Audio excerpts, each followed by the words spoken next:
Pregnancy के लिए egg size female का कितना ज़रूरी है। और आप में से बहुत से लोग अल्ट्रासाउंड करवाते हैं और उनके अल्ट्रासाउंड में फॉलिक्यूलर ट्रैकिंग जब आप करवाते हैं यानी आप अपने एग का साइज़ देखते हैं तो आपको बाज़ औक़ात की सूरत में या सेंटीमीटर की सूरत में एग का साइज़ बताया जाता है।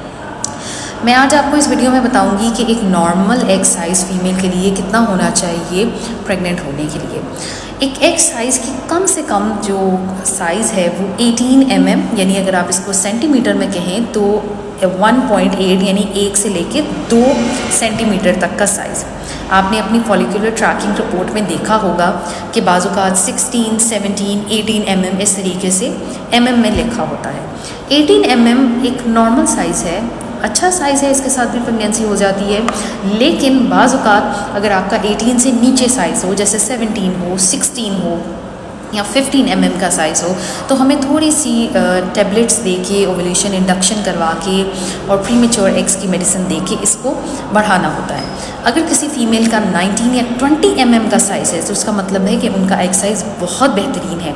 लेकिन अगर फिर भी प्रेगनेंसी नहीं हो रही तो इसमें यकीनन आपके हस्बैंड की रिपोर्ट्स करवाने की ज़रूरत है या इसके अलावा कोई कॉज़ है जो कि आपकी प्रेगनेंसी नहीं करवा रहा।